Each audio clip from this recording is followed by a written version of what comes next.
So the Ninth Circuit just issued an opinion which found that the state of California's ban on 18 to 20-year-olds from purchasing semi-automatic centerfire rifles is unconstitutional.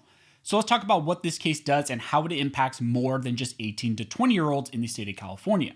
But real quick, I want to thank everybody who has subscribed to the channel over the last 7 days. We've got a ton of new subscribers here on the channel, and all of you guys are really helping me to reach that 300,000 subscriber goal that I want to reach before July, which is going to be my 3-year anniversary here on the channel. So again, I just want to thank you guys for that. And also I want to thank everybody who voted for me in the Gundy's Awards and who helped me to win the award for Top Voice of the Second Amendment. I just released a video about my time at the Gundy's Awards and winning that award. And if you're interested, you can watch that video that I released. It's over on the second channel, and you can find a link to that video down below. So like I said in the intro, the Ninth Circuit just issued an opinion which will strike down California's ban on 18 to 20-year-olds from purchasing semi-automatic centerfire rifles. The case we're going to be talking about in this video is Jones v. Bonta. In this case, the Ninth Circuit considered whether California is violating the Second Amendment by barring individuals ages 18 to 20 from legally purchasing guns in the state of California. The law in question is California Penal Code Section 27510, subsection A. This law in California states that FFLs shall not sell, supply, deliver, or give possession or control of a firearm to any person who is under the ages of 21. There are some exemptions for people like in military service or in the National Guard, or for individuals who maybe acquire a valid hunting license. However, even under this exception, 18 to 20-year-olds cannot buy handguns or semi-automatic centerfire rifles, even if they have that hunting license. This case was primarily led by FPC, so I definitely want to give them their props for bringing this case, for filing this case, and litigating it to this point. Now, on review, a lower court back in November of 2020 denied the plaintiff's request for a preliminary injunction to stop California from enforcing this law. That denial was then appealed up to the Ninth Circuit by the plaintiffs. A 3-judge panel in the Ninth Circuit just reviewed this case and just issued their opinion. The Ninth Circuit in this opinion found that intermediate scrutiny was an appropriate analysis when looking at the requirement for a hunting license to purchase a long gun. But they also found that the state's outright purchase ban on semi-automatic centerfire rifles requires strict scrutiny, and under that analysis, the California law is invalid. Now, I want to note with this decision that although it was a general win in striking down the age-based purchase restriction on semi-automatic centerfire rifles, the decision, in my opinion, still has some troubling aspects. So let me break down why I'm saying that. In this opinion, the 3-judge panel stated that without the right to obtain arms, the right to keep and bear arms would be meaningless. For this reason, the right to keep and bear arms includes the right to purchase them, and thus, the laws that burden the ability to purchase arms burdens the Second Amendment right. Therefore, they framed the question that they had to answer in this case as, based on the historical understanding of the scope of the Second Amendment right, whether the right of young adults to bear arms is conduct that is protected by the Second Amendment. Now, in that section, they went through a whole historical analysis and looked at early militia, English law, all of that, and found that clearly young adults should be allowed to purchase, obtain, and possess arms because that is our historical context. That is what our nation was formed on. It was young men serving in the militia and having arms, and it was not just for military purpose. These young men were often required to actually have these arms so that they can then later bring them to their militia service. So to this point in the brief, everything sounds okay.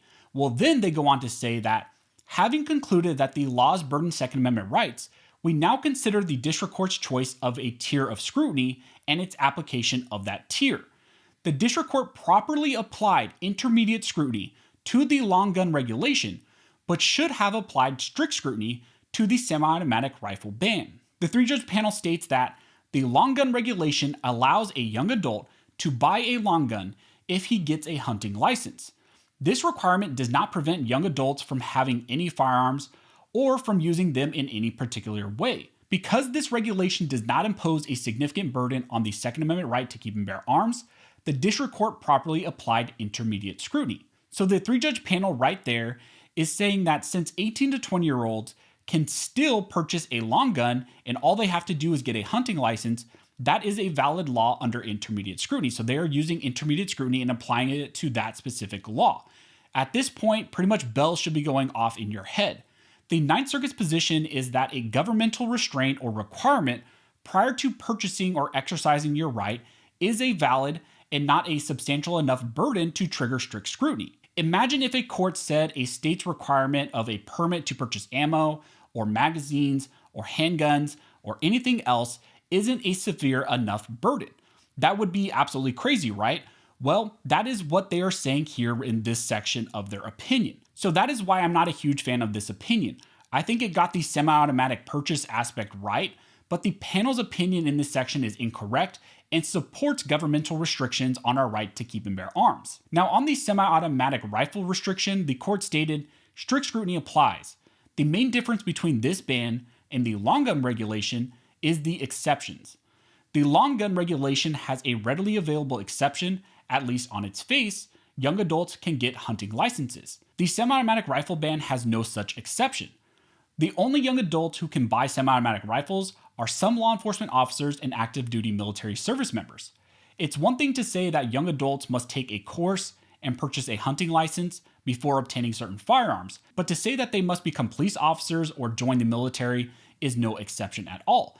In effect, this is a blanket ban for everyone except for police officers and service members. But again, if you read between the lines in this opinion, you can predict how this will actually be weaponized against our right to keep and bear arms going forward. Even if the state of California was to do away with this outright ban and restriction on the purchase, they would simply only need to put in place this licensing scheme, put in place a licensing certificate, maybe a course, maybe a fee, all of these prior restrictions before you could actually purchase. And under this opinion by the Ninth Circuit, that would be valid because you would still at least have some access to the arm, even if the government's requiring you to do all these things beforehand. And we know that the state of California will do that. They've done that before with CCWs here in the state, and also we have the firearm safety certificate requirement. So there are always governmental restrictions before our access to arms in the state of California, and here the Ninth Circuit is just saying, well, that's valid. That's not enough to actually trigger strict scrutiny. So the main takeaway from this opinion is that the three-judge panel said that as long as there is a sufficient enough exception to purchase the arm, then strict scrutiny is not triggered.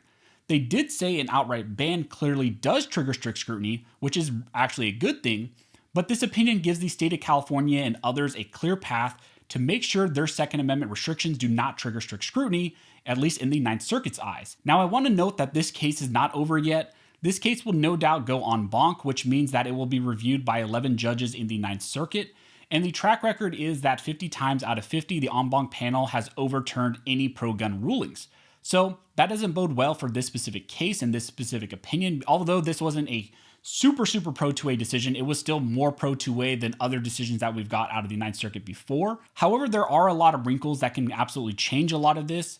The obvious one is that the New York State Rifle and Pistol Association v. Bruin Supreme Court opinion, which will be released likely before the Ninth Circuit ever takes this case up en banc.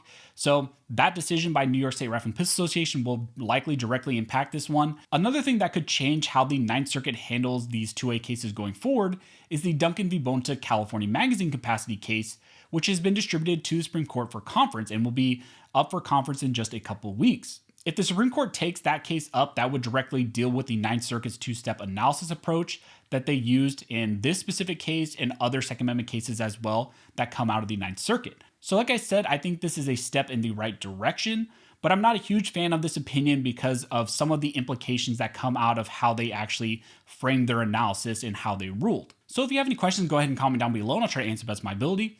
Also, if you like this video and like to support the channel, one of the best ways to do that is to like, comment, and subscribe. All those things help to fuel the algorithm or fuel Al Gore's rhythm. You got mad, didn't you?